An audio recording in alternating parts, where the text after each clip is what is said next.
Good morning and good afternoon, everybody. Welcome back to Marvel Movie Talk right here on Geekscape. So excited to be here with each and every one of you. As always, I am Christian Bladt, joined with the one, the only Michael X Shirley, who can be found on X at Michael X Shirley. And you want to see a little magic for our video audience. I make the X, and you can all see the ceiling fan behind me. And the man who puts the X in X-Men 97, the one and only Count Eric Conner. Hello, sir. How are you? Gentlemen, how are you? There's one host on this show who decided he didn't want to be my date tonight, but I won't reveal behind the scenes as to who that is. We'll just move on and continue doing the show like professionals. We have a few things to discuss. Go ahead. I am sorry I'm putting my child's open house ahead of you. I really, my priorities have always been messed our up. kids are in the same school district. And we had ours last week, so you're lying, but we're going to move on anyway. It's fine. Mine's tonight. It's fine. You know, and I get tomorrow. it. You're just not that into me, Eric. It's fine. Of my choices, but yeah. Hi, everyone. How are you? Yeah, I know if Michael still lived here, he would come to the Roosevelt Hotel and the El Capitan Theater with me, but that's all right. Before we dive into, we're going to talk about the second season of I Am Groot, and we're going to talk a little bit about some Disney Plus Marvel Studios rescheduling news.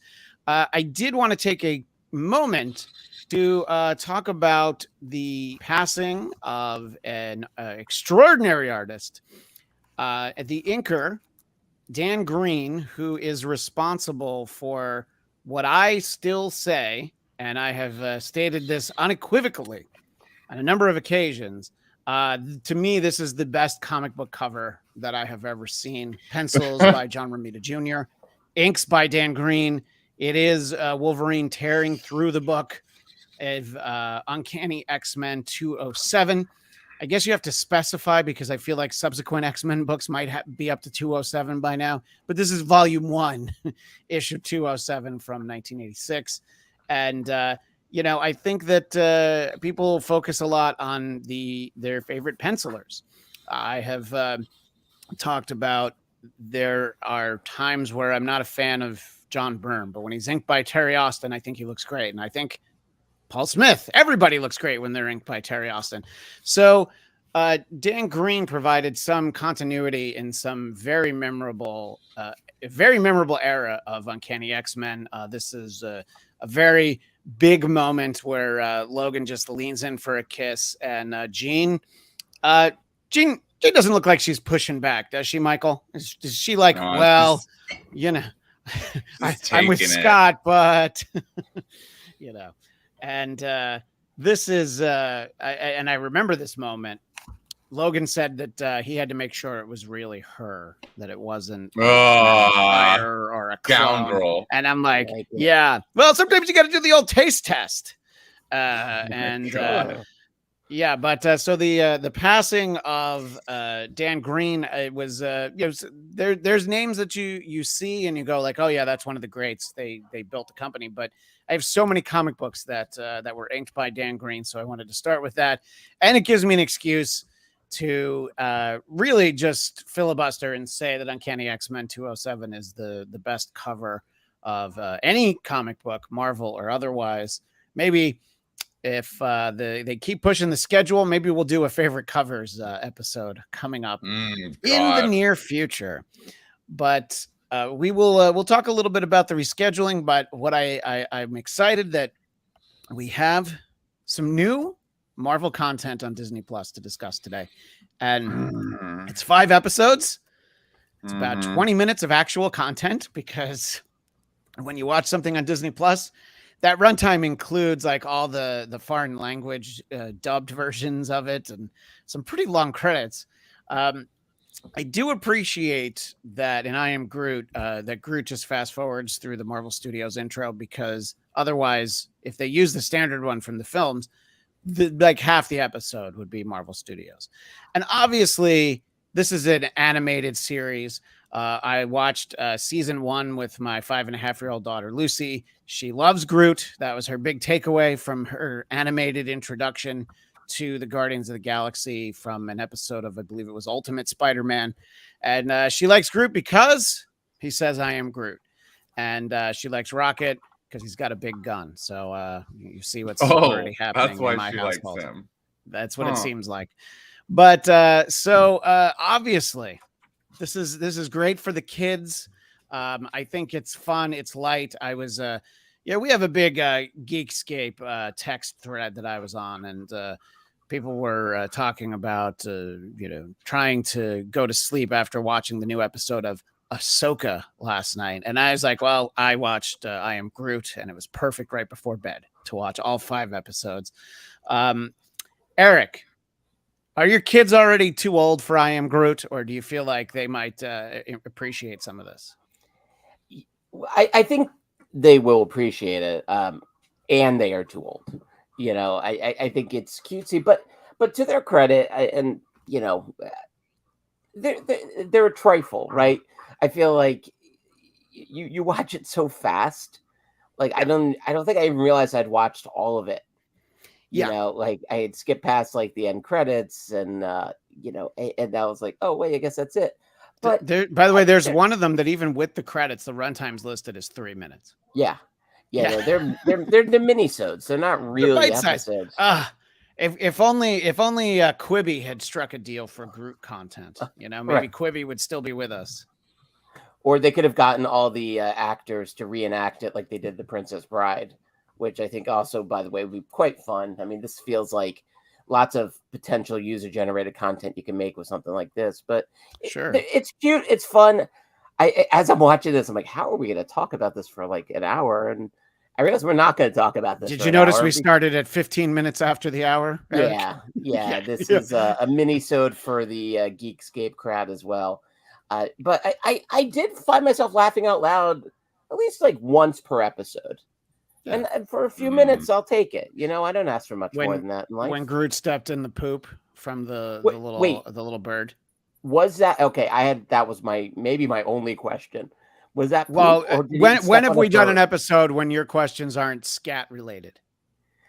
I mean, I usually lean in with that and lead with that, but right now, Michael's thinking of some videos he's texted us in the past, so that's why I'm not talking. Michael Shirley, you mean? My videos tend to be a little more sedate, and he should be sedated. I love shock value. Oh yeah, really? I haven't known you long enough to realize that, Michael. But anyway, you turn your question was indeed related to the poop, right? I thought he might have stepped on a bird. No. I had a very dark read of that moment. Then that would be avian homicide, life on the street, and Let's talk. Grogu. Chicken or the egg, right? See, and speaking of Grogu, eating the eggs of that. What you right? We have to protect. Like tadpoles, yeah. But they're the babies. They're like Grogu is eating them without pity, without remorse, and thus I felt like, well, Disney sort of showed its hand in that moment. So, is it so crazy that Grogu would have accidentally stepped on one of those cute little baby chicks? All right, I didn't realize that you were on your PETA soapbox today. All right, good old lib cuck Connor. All right, glad you're here on the show today. Leaning left. Yeah, but Michael, one thing I was thinking while I was watching these, not so much when I was watching the first season, was, Michael hates this. He's gonna absolutely hate this show. Did you have any takeaway of entertainment value? Were you able to enjoy it? I think I like the first season a little better. I'll say I watched them both together because it'd been so long since I'd seen them. Sure. I think I like the first season. I like that the first one had Rocket in an episode. And I thought it was fun that, I would love to see that check for Bradley Cooper that they had to cut for his one line in the season 2 episode. Like what's the day rate on getting Bradley Cooper to, probably, have one of those plug-in mics for his iPhone, and he records it and then he emails it to somebody. But yeah, I like when, we're reminded that, this is baby Groot. This is, I don't know, pre-volume 2 when he's this little. And he is a member of the Guardians of the Galaxy, so I'm glad that that Rocket participates at least. I think I did enjoy the stories in season 1, but I felt like the best of season 2 was the last one, bringing in Jeffrey Wright as the Watcher, and I liked that story, and using the Watcher in a way of like, oh my God, he's not gonna do that, is he? Oh my God, he did it. I thought that it was kind of fun, and it reminded me, I'm like, oh yeah, I didn't hate What If, just that one episode.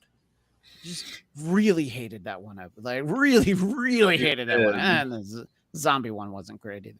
But in any case, I don't know. I mean, it was fun. I'm looking forward to watching it, watching all of them with my daughter. I don't think I can tell her like, well, we can watch one before bed, each night this week. I think she'll realize that's like, well, that's much too short. Paw Patrol is a lot longer than that. So were you able to ascertain a favorite from season 2, Michael? And maybe you disagree with my assessment. Could you have done without the Watcher? Yeah, I could do without that. That was a little cheesy for me. I felt like that was for the older fans, not really the younger fans. But I'd say my favorite from the first season was definitely when he takes a bath. I think that's a funny one. Yep. That's my daughter's favorite, actually. That was the one that she described in detail to my wife, because she didn't watch it with us. She was in the kitchen doing the dishes. You know what I'm saying? Come on. Woman's work, huh? But, I think that I feel like the ice cream one is going to be my daughter's favorite. I feel I also thought that one was kind of fun, but fairly, I'm gonna have to take back what I said about the avian homicide, Eric, because he blew up that ship, didn't he, so he could get all the ice cream in the ice cream episode. Oh yeah, and again, no remorse. He was fine. Yeah, I guess. No remorse. But I feel like if you're a member of the Guardians of the Galaxy, you need to have no remorse for pretty much anything. I mean, Rocket got a little soft in volume 3, but if there's ice cream truck, yeah, but the driver of the ice cream truck, we don't get a sense that there's particularly, villainy at work there. It's just some dude driving an ice cream. Imagine if they'd given us the backstory in like a cold open, like Law and Order style, before the credits. And they're talking about the ice cream truck driver and how much he loves his job. And he's 2 days away from retirement, of course, voiced by Danny Glover. And he's just like, he's had such a full life. And then, Groot, upset because he didn't get any ice cream, just blows him out of the sky. In space, everything is cold. Right. And Daniel has the point that he could then be arrested by the Nova Corps. Exactly. We've got a lot of our friends that have popped in for the show. I love that the show comes back and all of our friends are here. I saw some birthday talk, but here we'll start off. Daniel Drew forgot to watch the episodes last night, so I did earlier today. Yeah, I mean, you could have done it since we started the show and be almost done. The last one was delightful. And the rescheduling makes sense. I'm not bothered by it. That is our secondary topic, which will probably be longer than this topic, but that's all right. And you heard, check this part out, though, Michael. Daniel Drew might get to meet Chris Claremont on Friday. I would say, bring it. I would say if, whatever question you most want to ask him, if you're going to be in the line to get autographs, ask that question first, because he will answer it. But then by the time he's done answering it, you're going to realize, okay, there's a lot of people behind me who are, going to have a question of their own. He is delightful at cons. He will give you a lot of interaction. If you've ever seen any of the interviews on any of the incarnations of the show, you'll have a pretty good sense for what it's like. Bring a stack of books. Make sure you have exact change. Don't make the man make change for you. Think of all the joy he's brought you in his career. I'm very excited that you're going to meet him. We usually find a reason to talk to him once a year, but I think God Loves Man Kills for Geekscape Book Club was already this year, so I might have to wait till next year. So I don't ask more than once a year because it always makes his wife angry because he I'm like, all right, I'll tell him it's just an hour. 2.5 hours later, finally the interview's over. But I'm excited. Craig Robinson. I'm sorry, I just want to say Craig Robinson checked in from across the pond. Kids are back at school. Marvel Movie Talk is back. Woohoo. Yes, all things are great. Everything's great in the world because we're back and the kids are at school. Now, what were you going to say, Mr. Conner? I was going to quote John Lovitz, or at least the advice always given to you about John Lovitz, which I'll allow you to have that line, Christian. Have a good listen. There it is. There it is. You're going to meet him. Have a good listen. But the truth is, though, and, I know you've interviewed him multiple times, but just the one interview I was part of, and I don't know what the dogs are destroying behind me. He was just listening to him. I mean, you're basically listening to the lore of Marvel. Yeah. And he is absolutely fascinating. So I do look forward to speaking with him again. And I think you got in a listen well worth having. I think you got in a couple questions, and our pal Jeff Williams Jr. got in one. But I'm not even complaining. I'm not complaining about it. Because his answers are great too. I mean, they're like, he talks for a while, but it's you get every answer you want from one question. No, you don't. He answers. He answers the question in the way like he doesn't want to answer the questions that you ask, Mike. No, yeah. I know the questions to ask him. Yeah, so you ask him a question, and he'll give you the answer of the question he wished you to ask. Well, then you know what? Maybe I should be a better interviewer. Maybe that's really what he's trying to teach me. Help him, help me. That's really what we need. Anyway, I'm very excited. And Daniel's going to Baltimore Comic-Con. And honestly, that sounds like a lot of fun. Duck out for some crab cakes. Walk around the Inner Harbor, but, not 2 blocks away from the Inner Harbor. Just stay in the Inner Harbor. Make sure you can see the water. If you can't see the water, then God bless. And if you take the subway, pay attention. Don't be like poor Vincent D'Onofrio in that episode of Homicide: Life on the Street. What? You didn't know I was going to bring that up today, did you? Oh, he gets crushed. Oh, I haven't seen. By the way, one of the best episodes of hour-long television I've ever seen. Of network drama for sure. Amazing. Vincent D'Onofrio, I believe it's called The Subway. So Kemi Egan, back on track here, said that she agrees with Michael to the extent that thought the first season of Shorts was cuter, but really enjoyed the ice cream truck short. I think that that was fun. And yes, Kemi, I did mean to mention this earlier, that the one I don't know, what do you call that? The pop with the bubblegum eyes was a Howard the Duck face. The fact that, we get a lot of visual cues and shout outs to Howard the Duck in Guardians of the Galaxy content, I think is fun. I'm glad that they stick with the character as voiced by Vin Diesel, but I mean, do they need to? I mean, we're talking about what they paid Bradley Cooper for one line. Is like, I hope it's just like an overall Groot deal for Vin Diesel for like all the movies and all the shows. And if he's in video games or, I'm sure they pay him well, Oh, he has way more money than we think he does. I know. I'm not worried about him at all. No, but I mean, you still have to pay him. I mean, he's not doing it for charity, I'm doing it for family. I found myself like the whole time, like imagining him in the sound studio, like doing this, like weird grunts and just saying the same thing over and over, and it was just kind of bizarre to think about. So my comment is that I want to bring up in the chat from Kemi Egan again. I think little Groot is getting to be too much like a minion. You might not be wrong. There's a lot of adventures, and Eric's baby Groot is dancing. I have a Christmas one like that, so it's not time for it to come out of the garage just yet, but soon enough, he'll be with us. I don't know. What do you think, Eric? Do you think that Baby Groot is maybe a little too silly? I mean, it is a cartoon, so, and again, it is enjoyed enthusiastically by the 5.5-year-old that lives in my house. But how do you feel about it, Eric? It's listen, Gammy, you can never waste a line of text. Like, it's such a good point. And I think the issue is, it's like the Minions. Like, I like the Minions when they're in Despicable Me. I could not stand the Minions movie. When it's just them, it is painful. Luckily with Groot, I think the thing that keeps it from getting maybe too minion-y is it's really short.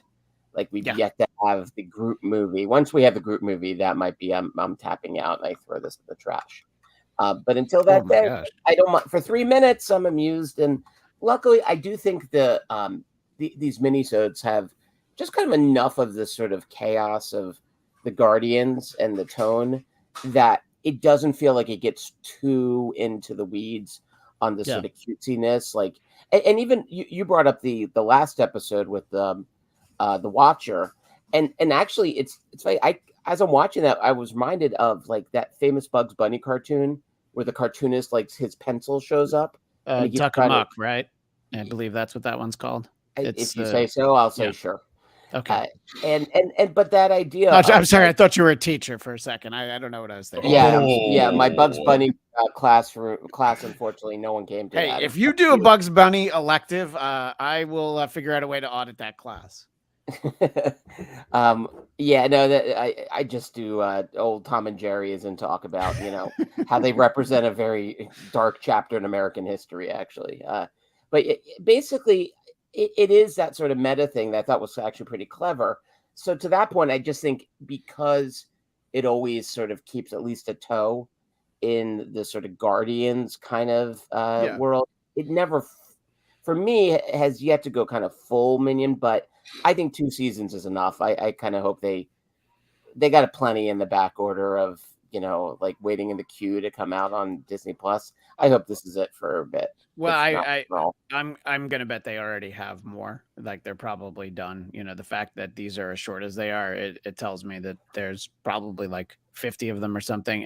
By the way, Daniel does chime in with a good reminder. In season 1, Groot killed all those creatures. So one ice cream truck driver is fine. And again, we never did see him, but Daniel also tagged our earlier conversation where we were talking about him meeting Chris Claremont. The people behind me will have to wait. And by the way, they will. They'll be waiting. Have a good listen. Yeah.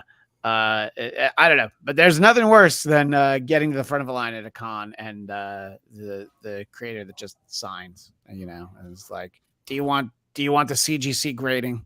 You want me to make it out to you, and it's like, and if you give them a compliment, they're just like, thanks, so that's the kind of interactions I think that we all want. If we ever had a table at a con, I know Michael would just sign whatever, and he's like, no photos. That's $50 if you want a photo.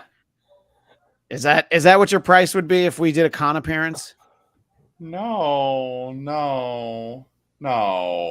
40, 35. No, he'll do a picture for 50, but it's what he will take a picture of for 50. That might be the question mark. You have to go to his studio. That's backstage. Yeah. Back in the only Groots. In the what would you say, like early 2010s, late 2000s. Yep. I was a fashion and entertainment blogger for BuzzNet, and I did some meet and greets, and I really enjoyed meeting like people that read what I was writing. I wouldn't be a jerk like that. Cam Egan says Michael wants his $2. I believe I've signed either 1 or 2 autographs ever, and I was so embarrassed for the person that asked for it. I was really excited to meet you, Christian. Well, I know that's why I let you on the show, because I felt bad that I tried to brush you off. That's right. In the fine cities of Chicago and New Orleans, I was asked after a radio station appearance, and but I do believe that the first person I said, "Are you sure?" I'm like, I'm sure you want someone else's autograph, but I'm the one that you found. Yeah, Cammy knew that we would get the reference that Michael wants his $2. Of course, we could. Your audience. Yeah, exactly. We know our people. I don't know. I think these are light. These are fun. They're very easy to come out. They were not available at 9 p.m. Pacific time like Ahsoka was, so I was a little disappointed. Yeah. That's where I thought that was just the thing now, that all the Disney Plus does that, but apparently just that show they want to have come out at that time.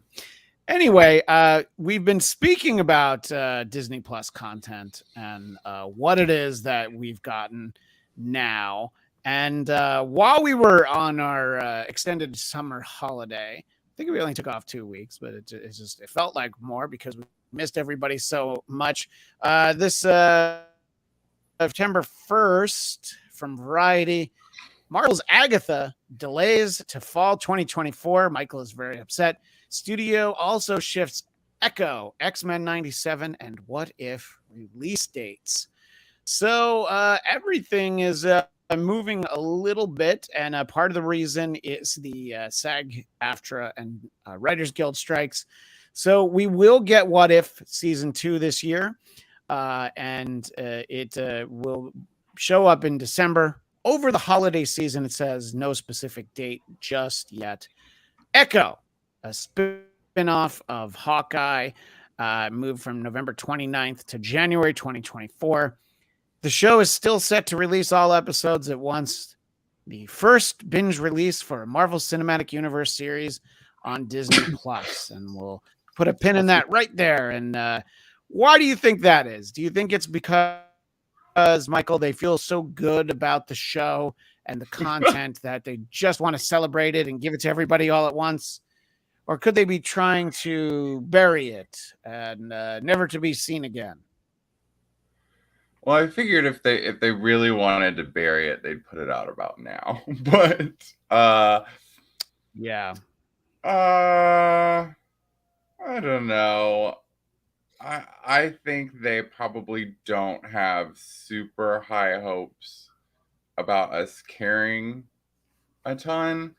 Echo's kind of a newer character in the Marvel X-Men universe.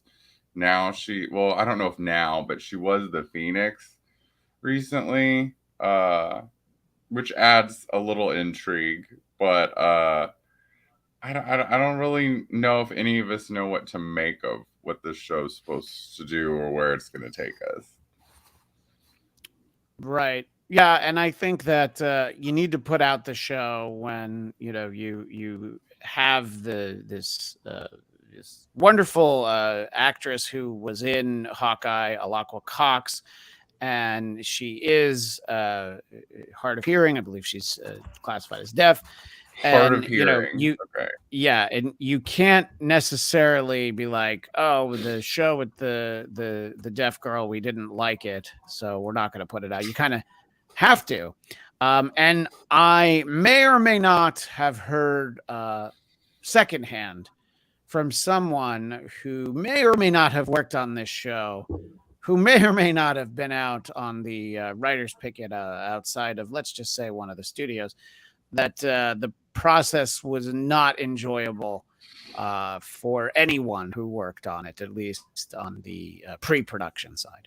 So it may be reflected on the screen, allegedly. What do you think, Eric? Well, that's the greatest review I've ever heard of any property.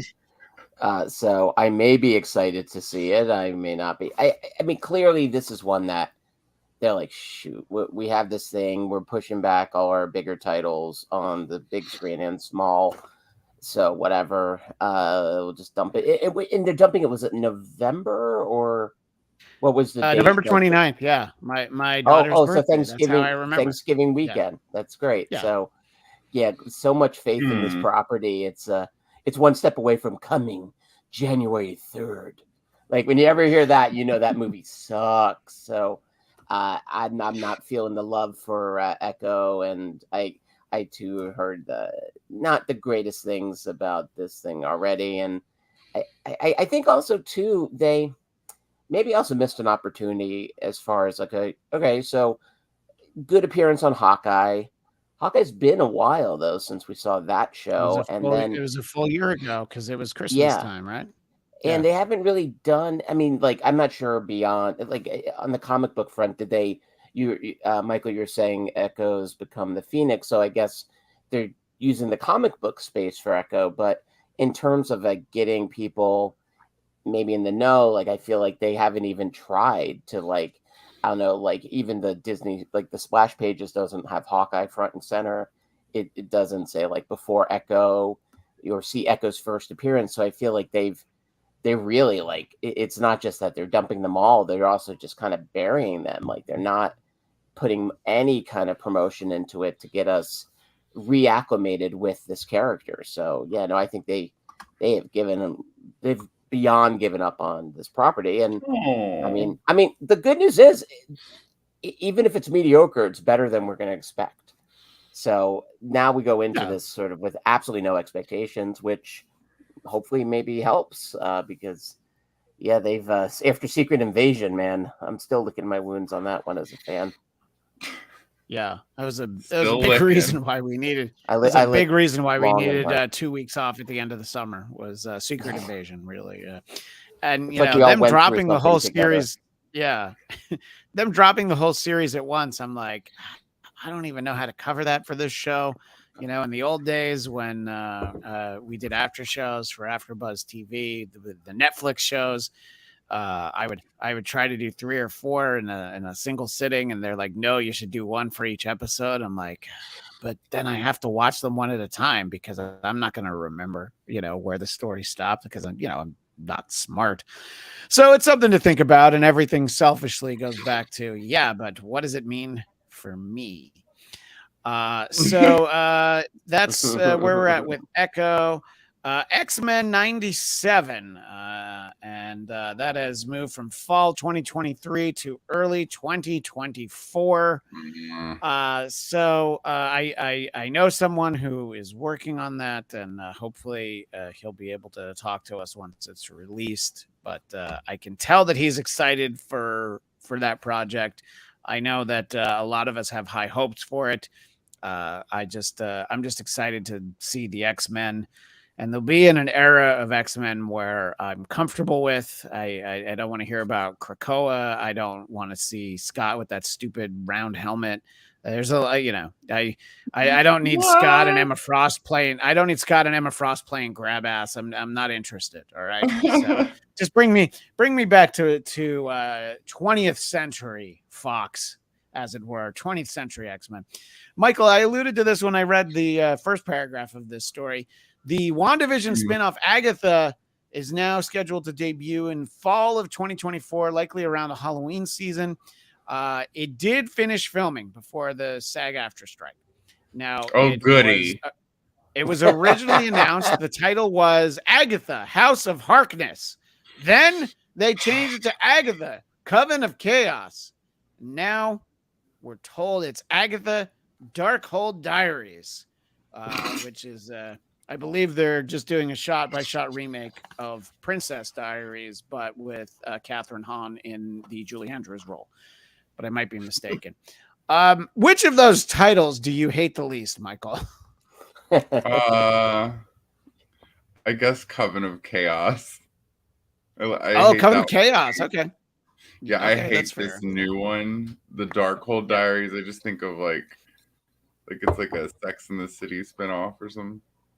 Yeah. and just like that, it was Agatha all along. Darkhold These Nuts, I think, was the other one that we're considering.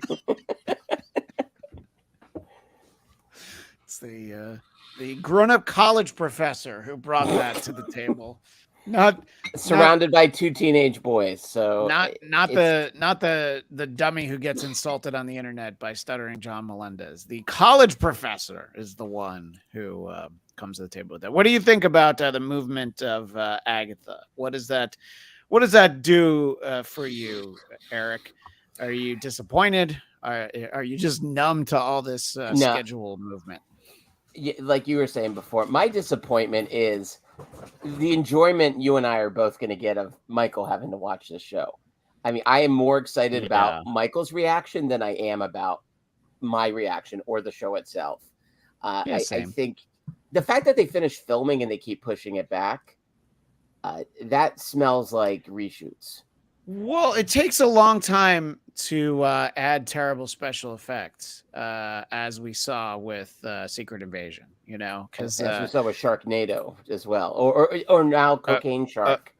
Agree to disagree on Sharknado, but Christian's background. Yeah, that's true. Like 700 men died making that backdrop. I think. But the idea that it's getting pushed back, because I mean, obviously post takes a while, but they know post takes a while. This isn't their first rodeo, so that to me, and again, I don't know for sure. Maybe you do, Christian, but it's okay if they're pushing it back after already filming everything, and they're saying it's because of strike. Well, that to me sounds like, well, no, that smells like a rewrite, right? That smells like production needs pushing things back, because otherwise they can't rewrite and they can't reshoot because of the exactly. That's what I'm saying. So maybe that. So I think if it gets to late enough in the year, then they're just going to be like, all right, we'll just put it out like this. It'll be like what happened with Dark Phoenix. The last time that there was some kind of writer's strike. It's a Quantum of Solace. It's like, well, we can't rewrite it, and it sucks, but let's just put it out anyway. And I mean, that similar problem is why they've just completely taken Daredevil Born Again and Ironheart off the schedule, because they were not very far into shooting those. So they will not be scheduling them for quite some time. I believe, just in my heart of hearts, those are shows that we will definitely not see in 2024. And depending on how far they got into Ironheart, maybe we never see it. There's a lot of reasons why. You never know what options you hold on the actors, all that kind of stuff.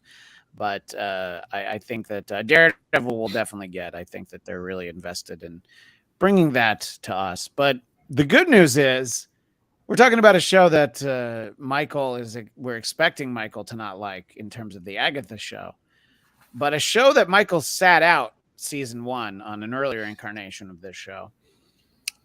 Loki season 2 will be with us October 6th. So that is a month from today, Michael. 1 month. Are you ready?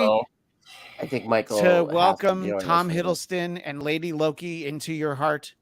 Can you find room in there for you?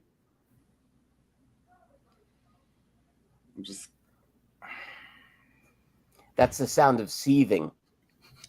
Yeah. I'm just not a fan. It's not a fan. Yeah. I think we broke. I'm gonna do it though. I'm gonna do it. I'm excited. Yeah. Kemi Egan says, I'm not interested in Ironheart because I thought she was a throwaway character in Wakanda Forever. I mean, I feel like they thought that was a good launching pad for that character, and conveniently it's like, that really cool armor you have, I have to take it away from you. Why is that? Well, it only works in a movie budget. You can't use that suit in a TV budget. So she's going to look like the original Tony Stark from the comics, the big gray bulky Iron Man suit. But that'll still be plenty of VFX. Daniel Drew with the point. Disney just canceled the Spiderwick Chronicles show, even after filming the whole season. So anything can happen. Yes, we are definitely in the Wild West. We're in the anything can happen era right here. But we just talk about what we know. We got Loki next month. We got the Marvels the month after. And, because of how busy the McDonald's toy tie-in schedule is, we've all forgotten about the Marvel tie-in Happy Meals, and you haven't. No, you. If anything, I got all these pictures of humble brags of all the Happy Meals Marvel's toys you were able to acquire. Well, I never did get the Ms. Marvel, which was the one that my daughter wanted. We got Goose, and I forget who else we got actually. So just buy it on eBay for her. Don't be cheap. Yeah, if you were a good father, you already would have bought it. But I'm not judging. Yeah, well, you say that you're not judging, but I can tell that you are. And by the way, just opposite opinion from Cami Egan. Daniel Drew, I love Riri in the comics, so I'm very excited for the show. I would like to see what they are able to do with the character in a series, and I want to see all that. And Cami Egan following up. Oh, this is like a flame war from the old days. Cami Egan, I'm going to watch it all, but I'm not too hopeful for the Marvel shows since they've been so poorly executed. I'm excited for the Marvels. I think Iman Vellani is going to carry that movie. And by the way, Iman Vellani wrote Ms. Marvel comic, which I believe came out this week, and she did an in-store. I believe she's from Toronto, so I think she last week was last week. All right, but I'm close, Michael. It was since our last new episode. In any case, what? Oh, so Eric sends me an eBay link. Is that what you're trying to do? Yeah, $12. No. There's cheaper ones. There's like a $5 one. I thought you can't measure your love in money. Well, oh no. I have you ever heard me say any combination of those words? My love is very much measurable in money, and because see, this is the first one that I saw is the Ms. Marvel $12.99, but this might find its way for my daughter's birthday in November. That because $4. See, I shouldn't be showing this on the show because I know Daniel Drew is going to go and drive up all these auctions. He's going to corner the market on Ms. Marvel. Daniel, you probably already have your Kamala Khan Happy Meal toys. Am I right, or am I wrong? Yeah. Okay, and Daniel Drew wants us to know that he posted on his blog he bought all the variants for the Iman Vellani Ms. Marvel comic book. Oh, cool. And oh no, see, look what I did to myself. Now Daniel's like, I got to get those, I guess. Yeah, see, I should have just kept my big mouth shut. And Daniel, quickly in the comments, post where people can find your blog because Daniel does a very detailed write-up of after every new comic day, you know, what he reads and after he sees a movie. And I want to make sure that people know where they can find you. But for now, we'll talk about where we can find Count Eric Conner. Well, you can find me watching Who Are Those Broadcasters? Featuring Christian Bladt, over on the Who Are Those Podcasts network on YouTube. And then you also can hang out with me over in Insta, and I think I'm on Threads and Twitter and X and Y and Z at Count Eric Conner. So I hope to hear from all of you soon. I miss you. I love you. Who Are These Broadcasters? Also available as an audio podcast, but I will tell you that because we play video clips, it is more enjoyable as a YouTube show. And I have given multiple shout outs to one member of this show who has provided me with some great videos. At some point, Michael and I might need to do a standalone special about Julie Baker, who is a morning anchor in Colorado Springs, a fake redhead who also likes to act fake crazy, but all she really did is forget her belt, right, Michael? Man, that poor woman's a hot mess. She sure is. And I may have done a little too deep of a dive on her Instagram and watched a little too many videos, and you're not wrong. But yes, you can find that there. Who Are These Broadcasters? Tuesdays, 3 p.m. Eastern, noon Pacific. If you like the mean parts of this show, then you will like that show. If you wish we were nicer on this show, I don't know if you should watch because it's not very nice. If you think that a podcast hosted by the 5 late night talk shows is a good idea and that it's really funny, then you might not enjoy Who Are These Broadcasters. But if you think the opposite, please check that out. And now we know how Fezzik feels about Jimmy Fallon. And of course, find me on Twitter and Instagram at Christian DMZ. And the star of the show, Michael, where can you be found? Either Louis Vuitton or Taco Bell, typically. I don't know. But on the interwebs, you can find me at Michael X Shirley on X, ahead of my time. And I hate Michael Shirley pretty much anywhere else. Well, I appreciate both of you taking the time, and Fezzik as well. Oh no, this is our new guy. This is Fezzik's brother, Iggy Pup. I hate you so much right now. I did not do the name. It came with the name, but I love him. Huh. I'm sorry that I have room in my heart for an animal. For Iggy Pup. Iggy Pup. Well, he's got a lust for Alpo. Awesome. That's great. Everybody wins when your dog's name is Iggy Pup. In any case, we will be back next week, I believe, at the normal time. I believe with a guest, but follow me on Twitter and Instagram at ChristianDMZ. I'll be sure to let you know if there's any kind of time change. And we've got a couple of fun guests coming up, and that should take us through to Loki, October 6th, and Kame Egan. Great show as always, guys. But she also seemed to think Iggy Pup was a good name. So I don't know what to do with your praise right now, Kemi Egan. But we love you for being in the chat with us as always. Well, that is all the time we have for now. 16 more minutes than I thought we were going to. 17 more minutes than I thought we were going to get with these two topics. That's what she said. See, these big mouths can talk about like pretty much anything. But Michael looks like he's going to go take a nap afterwards. So that's all the time for now. We'll see you next time. And as the great Stan Lee would say, Excelsior!